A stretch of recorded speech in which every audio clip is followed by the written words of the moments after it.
শান্তি। 14/11/2024 প্রাতঃমূল্যী। ওম শান্তি। বাপদাদা মধুবন। আজকের বাপদাদার অমূল্য মহাবাক্য হচ্ছে, মিষ্টি বাচ্চারা, এই চোখ দিয়ে যা কিছু দেখতে পাওয়া যাচ্ছে একে দেখেও দেখো না। এসবের থেকে মমতা সরিয়ে নাও, কারণ এতে আগুন লাগবে। বাবা কি বলছেন? মিষ্টি বাচ্চারা, এই চোখ দিয়ে যা কিছু দেখতে পাওয়া যাচ্ছে একে দেখেও দেখো না। এসবের থেকে মমতা সরিয়ে নাও, কারণ এতে আগুন লাগবে। এ দুনিয়া শেষ হলো কি শেষ হলো না, হলো কি হলো, তাই না? তাই বাবা বলছে আগুন লাগবে। তাহলে কোথায় নিয়ে যেতে হবে? দেখ, বুদ্ধি তো কিছু না কিছু দেখতে চাইবে, তাহলে তাকে সরিয়ে নিয়ে সত্য যুগে যে আসছে যে দুনিয়া, তাতে নিয়ে যেতে হবে। প্রশ্নে বাবা বলছেন আজকের মূল্য থেকে, ঈশ্বরীয় গভর্নমেন্টের গুপ্ত কর্তব্য কোনটি যা দুনিয়া জানে না? ঈশ্বরীয় গভর্নমেন্টের গুপ্ত কর্তব্য কোনটি যা দুনিয়া জানে না? উত্তরে বলছেন, ঈশ্বরীয় গভর্নমেন্ট আত্মাদের পবিত্র করে দেবতায় পরিণত করে।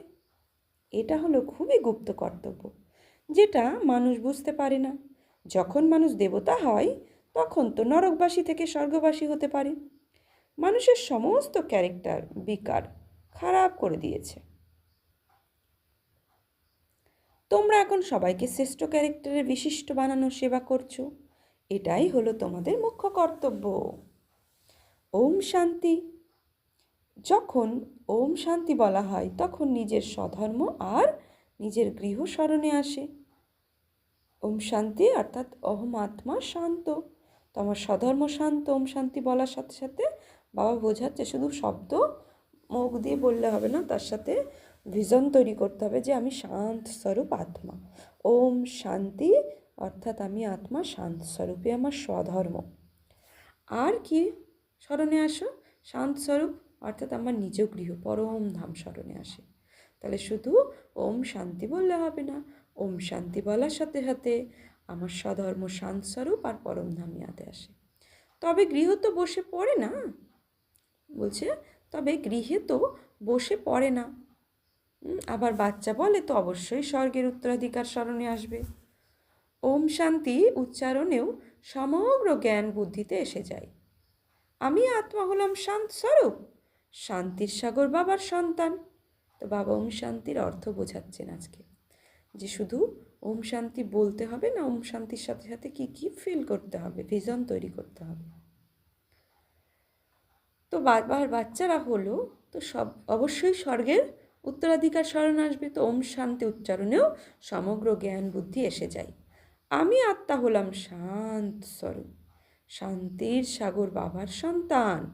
যে বাবা স্বর্গের স্থাপনা করেন সেই বাবা আমাদের পবিত্র শান্ত স্বরূপ করে তোলেন। মুখ্য ব্যাপার হলো পবিত্রতার। পবিত্র দুনিয়া আর অপবিত্র দুনিয়া। পবিত্র দুনিয়াতে একটাও বিকার নেই, অপবিত্র দুনিয়াতে 5 বিকার বর্তমান। সেই কারণে বলা হয় বিকারী দুনিয়া। সেটা হলো নির্বিকারী দুনিয়া, তাই না? সত্যযুগী পবিত্র দুনিয়া নির্বিকারী, সেখানে একটা বিকারও নেই। তো নির্বিকারী দুনিয়া থেকে সিঁড়ি বেয়ে নামতে নামতে আবার নিচে বিকারী দুনিয়াতে চলে এসেছি, তাই না? তো সত্যযুগে প্রথম সিঁড়িতে অর্থাৎ প্রথম জন্ম, নাম রূপ। তো প্রথমেই কি ছিল? একদম পারফেক্ট, কোনো রকম ডিফেক্ট নেই, পারফেক্ট। তারপরে যখন একটা করে সিঁড়ি নামতে থাকি, অর্থাৎ পরের জন্ম, প্রথম জন্ম তো একদম পারফেক্ট, দ্বিতীয় জন্মতেই একটু একটু করে কি হয়, ইমপিউরিটি শুরু হয়ে যায়, খুব সামান্য। তো ধীরে ধীরে ধীরে ধীরে নামতে নামতে আমরা 84টা সিঁড়ি যখন নামি, অর্থাৎ কলিযুগে এসে লাস্ট সিঁড়িতে আমাদের অবস্থা কী হয়? একদম অপবিত্র বিকারী। তাই বাবা বলছেন যে সিঁড়ি বেয়ে নামতে নামতে আবার নিচে বিকারী দুনিয়াতে আসে। সেটা হলো পবিত্র দুনিয়া, এটা হলো পতিত দুনিয়া। রাম রাজ্য আর রাবণ রাজ্য, তাই না? সময় অনুসারে দিন আর রাতের কথা বলা হয়েছে। ব্রহ্মার দিন আর ব্রহ্মার রাত। তিনি হলো সুখ, রাত হলো দুঃখ। রাতে মানুষ বিভ্রান্ত হয়, জ্ঞান মার্গে কেউ রাতে বিপর্যস্ত ভাবে ঘুরে বেড়ায় না, কিন্তু ভক্তিকে বিপর্যস্তভাবে ঘুরে বেড়াতে হয়, তাই না? ভক্তিতে ধাক্কা খায় এদিক ওদিক সেদিক, তাই ভক্তিতে বিপর্যস্তভাবে ঘুরে বেড়ানো হয়। তোমরা বাচ্চারা এখানে এসেছো সদ্গতি প্রাপ্ত করার জন্য। তোমাদের আত্মাতে 5 বিকারের কারণে পাপ ছিল। তার মধ্যে মুখ্য হলো কাম বিকার, যার জন্যই মানুষ পাপ আত্মায় পরিণত হয়। এটা তো প্রত্যেকেই জানে, আমি পতিত, ভ্রষ্টাচারে জন্ম হয়েছে। এক কাম বিকারের কারণে সমস্ত কোয়ালিফিকেশান আমাদের খারাপ হয়ে যায়। তাহলে সমস্ত কোয়ালিফিকেশান এক কাম বিকারের জন্য কি হয়? খারাপ হয়ে যায়। সেই কারণে বাবা বলেন, কাম বিকারকে জিতলে পরে জগৎজিৎ নতুন দুনিয়ার মালিক হবে। তাই ভিতরে ভিতরে অনেক খুশি থাকা উচিত। মানুষ পতিত হলে তো কিছু বোঝে না। এই কারণেই কত ঝঞ্ঝাট হয়। বাবা বলছেন এই কামের কারণেই। বাবা আজকে মুখ্য বিষয় কাম বিকারের উপর দিয়েছে। হ্যাঁ, শ্রীমদ্ ভগবদ্ গীতাতেও দিয়েছে রজগুণ সমদ্ভূত, কামেষু ক্রোধেষু রজগুণ সমদ্ভূত। কাম বিকার, ক্রোধ বিকার রজগুণ দ্বারা উদ্ভূত হয়। তো এই কাম বিকার সমস্ত সমস্যার মূল কারণ। এই কাম বিকারই আমাদের পতিত বানিয়ে দেয়। তাই বাবা বলছেন,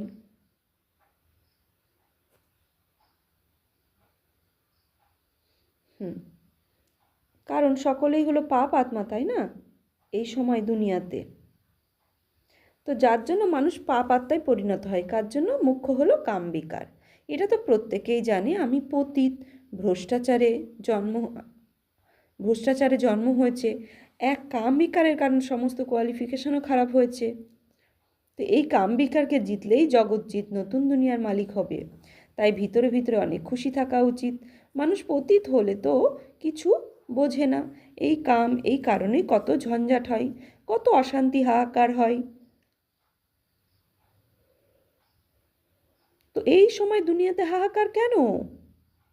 কারণ সকলে হলো পাপাত্মা, বিকারের কারণে অসুর বলা হয়। এখন বাবার দ্বারা বুঝতে পারো, আমরা তো একদম কড়ির মতো ওয়ার্থ নট এ পেনি হয়ে গেছি। যে এটা কাজের জিনিস না, তাকে আগুন জ্বালিয়ে দেওয়া হয়। বাচ্চারা, তোমরা এখন মনে করো দুনিয়াতে কোনো কাজের জিনিস নেই, সব মানুষই আগুন, সব মানুষেরই কী হবে? আগুন লাগবে। বাবা চেতাবনী দিচ্ছে এখন যে সব মানুষের এখন আগুন লাগবে। যা কিছু এই চোখ দিয়ে দেখছো সব কিছুই আগুন লাগবে। আত্মাতে তো আগুন লাগে না। সুতরাং এই চোখ দিয়ে শুধু আত্মা আত্মা, ভাই ভাই, আত্মা বিন্দি আর আমার পিতা পরমাত্মা দেখো। আত্মা তো জানো ইনসিওর, অর্থাৎ বিমানে সুরক্ষিত। আত্মা বিমানে সুরক্ষিত আছে। আত্মাকে কখনো কি ইনসিওর করানো হয়? আত্মাকে ইনসিওর করানো হয়? হয় না। ইনসিওর তো শরীরকে করানো হয়। বাচ্চাদের ইন্স্যুরেন্স করায় না তো, কার শরীরের জন্য ইন্স্যুর করানো হয়। বাচ্চাদের বোঝানো হয়েছে এটা হলো খেলা। আত্মা তো উপরে, 5 তত্ত্বের থেকে উপরে থাকে। আত্মা তো উপরে, 5 তত্ত্বের থেকে উপরে, অর্থাৎ এই 5 তত্ত্বের নির্মিত শরীর, তার থেকে ঊর্ধ্বে থাকে আত্মা। তো 5 তত্ত্ব দ্বারাই সমগ্র দুনিয়ার সামগ্রী তৈরি হয়েছে। দুনিয়ার সমস্ত সামগ্রী কি এই 5 তত্ত্বের দ্বারা নির্মিত। যখন আমি আত্মা ভাববো, তখন আমি 5 তত্ত্বের শরীর না ভাববো, তো 5 তত্ত্বের দ্বারা নির্মিত কোনো বস্তু এই দুনিয়ার আমার কাজে লাগবে না। কেননা ফিল করতে হবে যে আমার এই প্রকৃতি, শরীররূপী প্রকৃতি, 5 তত্ত্বের নির্মিত শরীর নেই, আমি এক চৈতন্য শক্তি আত্মা। সুতরাং 5 তত্ত্বের নির্মিত কোনো বস্তু, কোনো কিছু আমার লাগবে না। তো আত্মা তো তৈরি হয় না, তাই না? আত্মা তো হলো শাশ্বত, যেটা বিনাশ হয় সেটাই তৈরি হয়। আত্মা তো অবিনাশী। শুধুমাত্র পূর্ণ আত্মা পাপ আত্মা হয়ে ওঠে। 5 বিকারের দ্বারা আত্মা কত কলুষিত হয়ে গেছে। পূর্ণ আত্মা থেকে পাপ আত্মায় পরিণত হয়েছে, তাই না? 5 বিকারের দ্বারা। এখন বাবা এসেছেন পাপ থেকে মুক্ত করতে। বিকারের দ্বারা সমস্ত ক্যারেক্টার খারাপ হয়ে যায়। ক্যারেক্টার কাকে বলে এটাও কারোর জানা নেই। গাওয়াও হয় পাণ্ডব রাজ্য, কৌরব রাজ্য। এখন পাণ্ডবকে এটাও কেউ জানে না। এখন তোমরা বুঝতে পারো যে আমরা হলাম ঈশ্বরীয় গভর্নমেন্ট। বাবা এসেছেন রামরাজ্য স্থাপন করতে। এই সময় ঈশ্বরীয় গভর্নমেন্ট কি করে? আত্মাদের পবিত্র করে দেবতায় পরিণত করে, নয়তো এটা কেউ জানে না। সেই জন্য একে গুপ্ত গভর্নমেন্ট বলা হয়। এরা তো হলো মানুষই, কিন্তু দেবতা কিভাবে হলো? কে তৈরি করলো? দেবী দেবতা তো হয় স্বর্গে, তবে তাদের স্বর্গবাসী কে করলো? স্বর্গবাসী থেকে আবার নরকবাসীতে পরিণত হয়, আবার নরকবাসী স্বর্গবাসী হয়। এটা তোমরাও জানতে না, আর কিভাবে জানবে? স্বর্গ সত্যযুগকে, নরক কলিযুগকে বলা হয়। স্বর্গ সত্যযুগকে আর নরক কলিযুগকে বলা হয়। এটাও তোমরা এখন বোঝো। এই ড্রামা পূর্ব নির্ধারিত। এই অধ্যয়ন হলোই পতিত থেকে পবিত্র হওয়ার। আত্মাই পতিত হয়, পতিত থেকে পবিত্র তৈরি করা হয়। এই ধান্দা বাবা তোমাদের শিখিয়েছেন। পবিত্র হলে তবে পবিত্র দুনিয়াতে যাবে, আত্মাই পবিত্র হয়ে তবে স্বর্গের উপযুক্ত হয়। এই জ্ঞান তোমাদের এই সঙ্গমেই প্রাপ্তি হয়। পবিত্র হওয়ার হাতিয়ার পাওয়া যায়। পতিত পাবন একমাত্র বাবাকেই বলা যায়। বলে আমাকে পবিত্র করো। এই লক্ষ্মী নারায়ণ স্বর্গের মালিক ছিল। এরপর 84 জন্ম নিয়ে পতিত হয়েছে। শ্যাম আর সুন্দর, এর নামও এরকম রাখা হয়েছে, তাই না? যখন 84 জন্ম নিয়ে পতিত হয়ে গেছে তখন তার নাম শ্যাম। আর যখন নাম্বার 1-এ ছিল, 84 নম্বরে অর্থাৎ 1 নম্বরে কৃষ্ণ নামে ছিল, তখন সুন্দর। আর শ্যাম হয়েছে অর্থাৎ বিকারী হয়ে গেছে যখন জন্ম নিতে নিতে। তো কিন্তু মানুষ কি এর অর্থ বোঝে? শ্যাম সুন্দর বলে দেয়। তো শ্যামের না সুন্দর ছিল, আবার শ্যাম কি করে হলো? তো এর অর্থ হচ্ছে সেই সুন্দর অর্থাৎ সেই শ্রীকৃষ্ণই জন্ম নিতে নিতে কলিযুগে এসে কি শ্যাম হয়ে যায়, বিকারী হয়ে যায়। কৃষ্ণেরও ক্লিয়ার ব্যাখ্যা পাওয়া যায়। এর মধ্যে 2টি দুনিয়া করে দিয়েছে, কিন্তু বাস্তবে দুনিয়া একটি, সেটি নতুন আর পুরনো হয়। তোমরা বোঝানোর জন্য কত মাথা ঠোকো, নিজেদের রাজধানী স্থাপন করছো যে। এরাও যে বুঝেছে বুঝতে পেরে কত মধুর হয়েছে। কে বুঝিয়েছেন? ভগবান বুঝিয়েছেন। লড়াই ইত্যাদি কোনো ব্যাপারই নেই। ভগবান কত বিচক্ষণ, নলেজফুল করে তোলেন। শিব, বাবা বলছেন শিবের মন্দিরে গিয়ে নমস্কার করে, কিন্তু সে কি কে হন? শিব কে হন এটা কেউ জানে না। শিব কাশী বিশ্বনাথ গঙ্গা, ব্যাস শুধু বলতেই থাকে হর হর মহাদেব, কাশী বিশ্বনাথ গঙ্গে, শুধু মুখে বলতেই থাকে। তার সাথে আমাদের সম্পর্ক কি এটা কেউ জানে না। এর নামমাত্র অর্থও জানে না। শিবের অর্থ কি তাও জানে না। শিব অর্থাৎ সদা কল্যাণকারী, তাই না? তার দ্বারা মানে তাকে স্মরণ করলে অকল্যাণের কোনো অংশমাত্রও থাকবে না। সে হলো সদা কল্যাণকারী। তাই সে যখন আসে ধরাধামে তখন সব কিছু কল্যাণ আর কল্যাণ হয়। তাই তার নাম শিব, সদা কল্যাণকারী। বোঝালে পরে কে বলবে তুমি আমাকে কি বোঝাবে? আমি তো বেদ শাস্ত্র সব পড়েছি। তোমাদের অর্থাৎ বাচ্চাদের মধ্যে যারা ধারণ করে তারা নম্বর অনুযায়ী থাকে। কেউ তো ভুলে যায়, কারণ একদম পাথর বুদ্ধি হয়ে যায়। তাই এখন যারা সম্পূর্ণ বুদ্ধি সম্পন্ন হয়েছে তাদের কাজ হলো আর সকলকে পারস বুদ্ধি সম্পন্ন করে তোলো। পাথর বুদ্ধি অ্যাক্টিভিটি এরকম থাকে, কারণ হংস সারস হলো যে বলছে পাথর বুদ্ধি অ্যাক্টিভিটিস এরকম করে থাকে, কারণ হংস সারস হলো যে। হংস কী হয়ে গেল? সারস হয়ে গেল। সারস খারাপ পাখি, হংস হচ্ছে সে সবসময় দুধ নেয়, খারাপ আর ভালোর মধ্যে ভালোটা সে চুষে নেয়। তো সেই হংসই কী হয়ে গেল? সারস হয়ে গেল যখন সে পাথর বুদ্ধি অ্যাক্টিভিটির হলো। হংস কখনো কাউকে দুঃখ দেয় না, সারস দুঃখ দেয়। ওদের অসুর বলা হয়, যে কেউ যখন দুঃখ দেয় তখন সে অসুর হয়ে যায়, পরিচিত থাকে না। অনেকে সেন্টার্সের একদম অনেক বিকারী এসে পড়ে, বাহানা করে আমি পবিত্র থাকি, কিন্তু সেটা মিথ্যা। অনেক সেন্টার্সের এরকম অনেক বিকারী এসে পড়ে, বাহানা করে আমি পবিত্র থাকি, কিন্তু সেটা মিথ্যা। বলাই হয় মিথ্যা দুনিয়া। এখন হলো সঙ্গম, কত পার্থক্য থাকে। যে মিথ্যা বলে, মিথ্যা কাজ করে, সেই 3rd গ্রেডে পরিণত হয়। 1st, 2nd, 3rd গ্রেডে হয়ে থাকে, তাই না? বাবা বলে দিতে পারেন এটা হলো 3rd গ্রেড। বাবা বোঝান যে পবিত্রতার সম্পূর্ণ প্রমাণ দিতে হবে। কেউ বলে আপনারা দুজনে একসাথে থেকেও পবিত্র থাকেন, এটা তো অসম্ভব। কিন্তু বাচ্চাদের মধ্যে যোগবল না থাকার কারণে এত সহজ কথাও সম্পূর্ণভাবে বোঝাতে পারে না। ওদের একথা কেউ বোঝায় না যে এখানে আমাদের পরাণ ভগবান। তিনি বলেন, পবিত্র হলে তোমরা 21 জন্ম স্বর্গের মালিক হবে, বিরাট বড় লটারি পাওয়া যায়। আমাদের আরোই খুশি হতে থাকে। কোনো বাচ্চা গন্ধর্ব বিবাহ করে পবিত্র থেকে দেখিয়ে দেয়। দেবী দেবতারা যে পবিত্র থাকে, অপবিত্র থেকে পবিত্র তো একমাত্র বাবা করেন। এটাও বোঝান জ্ঞান, ভক্তি, বৈরাগ্য। জ্ঞান আর ভক্তি অর্ধেক অর্ধেক হলে আবার ভক্তির পরে আসে বৈরাগ্য। এখন এই পতিত দুনিয়াতে থাকার দরকার নেই। এই পোশাক ছেড়ে গৃহে ফিরে যেতে হবে। 84 জন্মের চক্র এখন সম্পূর্ণ হয়েছে। এখন আমরা শান্তিধামে যাব। প্রথম কথাই হলো আল্লাহ, এ কথা ভোলা যাবে না। বাচ্চারা এটাও বোঝে এই পুরনো দুনিয়া অবশ্যই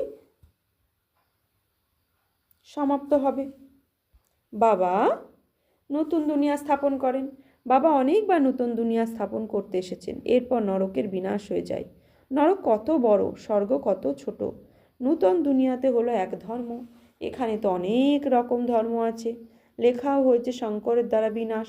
অনেক ধর্মের বিনাশ হয়, আবার ব্রহ্মা দ্বারা এক ধর্মের স্থাপনা হয়ে থাকে। এই ধর্মে কে স্থাপনা করেছেন? ব্রহ্মা করেননি তো। ব্রহ্মাই পতিত থেকে পাবন। বাবা কি বলছেন? ব্রহ্মাই পতিত থেকে আবার পবিত্র করে তোলেন। আমার জন্য তো বলবে না পতিত থেকে পবিত্র, পবিত্র হলে তবে লক্ষ্মীনারায়ণ নাম হবে, পতিত হলে তবে নাম হবে ব্রহ্মা। ব্রহ্মার দিন, ব্রহ্মার রাত। ওনাকে অর্থাৎ শিব বাবাকে অনাদি ক্রিয়েটার বলা হয়ে থাকে। আত্মারা তো আছে, আত্মাদের তো ক্রিয়েটার বলা হবে না। তো আত্মারাও অনাদি, খেলাও হলো অনাদি। এই অনাদি ড্রামা পূর্ব নির্ধারিত। আমি আত্মার সৃষ্টিচক্রের আদি মধ্য অন্তের ডাইরেকশনের জ্ঞান প্রাপ্ত হয়। এটা কে দিয়েছে? বাবা। তোমরা 21 জন্মের জন্য পাপাত্মার হয়ে যাও, আবার রাবণ রাজ্যে অনাথ হয়ে যাও। এরপর ক্যারেক্টার্স খারাপ হতে থাকে। বিকার আছে যে মানুষ মনে করে স্বর্গ নরক সব একসাথে চলে। বাচ্চারা এখন তোমাদের মধ্যে ক্লিয়ার বোঝানো হয়। তোমরা এখন হলে গুপ্ত শাস্ত্রে কি না কি লিখে দিয়েছো। কত সুতো যেন জট পাকিয়ে আছে। বাবাকেই বলে আমরা কোনো কাজেরই নয়। এখন এসে পবিত্র করে আমাদের ক্যারেক্টার সংশোধন করে দাও। তোমাদের ক্যারেক্টার্স কত সংশোধন হয়েছে। কেউ তো আবার সংশোধিত হওয়ার পরিবর্তে আরোই খারাপ হয়েছে। আচার আচরণ থেকেই বুঝতে পারা যায়। আজ হংস হলে কাল সারস হয়ে যায়, সারস হয়ে পড়ে। দেরি হয় না। মায়াও খুব গুপ্ত। এখানে কি আর কিছু দেখতে আসে? বাইরে বের হলে দেখা যায়। তারপর আশ্চর্য যেরকমভাবে শোনে, অপরকে শোনায়, তারপর নিজে পালিয়ে যায়। এত জোরে পড়ে যায় যে হাড়গোড়ই ভেঙে যায়। এ হলো ইন্দ্রপ্রস্থ সভা। ইন্দ্রপ্রস্থের কথা বুঝতে তো পেরেই যাই। হ্যাঁ, এরকম কারোর আবার সভাতে আসা উচিত নয়। এরকম কারো যার হাড়গোড় ভেঙে যায়, যে ভিখারি, বলছে এরকম কারোর এই সভাতে আসা উচিত নয়। অল্প অল্প জ্ঞান শুনলে পরে স্বর্গে এসে যায়, কিন্তু জ্ঞানের বিনাশ হয় না। বাবা এখন বলে পুরুষার্থ করে উচ্চ পদ প্রাপ্ত করো। যদি বিকারের মধ্যে থাকো তো পদস্খলন হয়ে যাবে। তোমরা এখন বুঝতে পারো এই চক্র কিভাবে আবর্তিত হয়। বাচ্চারা, বাবা বলছেন তোমরা এখন বুঝতে পারো এই চক্র কিভাবে আবর্তিত হয়। বাচ্চারা এখন তোমাদের বুদ্ধি কত পরিবর্তিত হচ্ছে। তবুও মায়া অবশ্যই ধোঁকা দিচ্ছে। ইচ্ছা মাত্র অবিদ্যা। কোনো ইচ্ছা যদি রাখলে তো গেল, ওয়াট নট এ পেনি হয়ে পড়ে। বাবা বলছে ইচ্ছা মাত্র অবিদ্যা হতে হবে। কোনো ইচ্ছা রাখা যাবে না। ইচ্ছার বিদ্যাও থাকবে না। ইচ্ছা উৎপন্ন হবে, তার বিদ্যাও থাকবে না। তাই বলছে ইচ্ছা মাত্র অবিদ্যা। কোনো ইচ্ছা যদি রাখলে তো গেলে, ওয়াট নট এ পেনি, অর্থাৎ মূল্যহীন হয়ে পড়ো। তো বাবা বলছেন ভালো ভালো মহারথীদেরও মায়া কোনো না কোনোভাবে ধোঁকা দিয়ে দেয়। এরপর সে হৃদয়ে জায়গা পেতে পারে না। কোনো বাচ্চা তো এমন হয় যে বাবাকেও শেষ করে দিতে দেরি করে না, পরিবারকেও শেষ করে দেয়। তারা মহান পাপাত্মারা। রাবণ কি করে দেয়, খুবই ঘৃণা আসে। কত ডার্টি দুনিয়া। এর সাথে কখনো হৃদয় জুড়তে নেই। পবিত্র হতে খুবই সাহস লাগে। বিশ্বের বাদশাহীর প্রাইজ নেওয়ার জন্য পবিত্র হলো প্রধান। পবিত্রতার কারণে কত হাঙ্গামা হয়। গান্ধীও বলতেন হে পতিত পাবন এসো। এখন বাবা বলেন হিস্ট্রি ও জিওগ্রাফি আবার রিপিট হচ্ছে, সবাইকে ফিরে আসতেই হবে, তবে তো একসাথে যাবে। বাবাও যে এসেছেন সবাইকে গৃহে নিয়ে যেতে, বাবা না এলে কেউ ফিরে যেতে পারবে না। আচ্ছা, মিষ্টি মিষ্টি হারানিধি বাচ্চাদের প্রতি মাত পিতা বাপ দাদার স্মরণে স্নেহ সুমন আর সুপ্রভাত। আত্মাদের পিতা তার আত্মারূপী বাচ্চাদের জানাচ্ছে নমস্কার। আমরা আত্মারূপী বাচ্চারা আত্মারূপী বাপ দাদাকে জানাচ্ছি নমস্কার, সুপ্রভাত, ধন্যবাদ। ধারণার জন্য মুখ্য সার: এক, মায়ার ধোকার থেকে বাঁচতে হলে কোনো রকমের ইচ্ছা রাখবে না, কোনো রকমই ইচ্ছা রাখতে নেই, ইচ্ছা মাত্র অবিদ্যা হতে হবে। দুই, বিশ্বের বাদশাহীর প্রাইজ দেওয়ার জন্য প্রথম ব্যাপার হলো পবিত্রতা।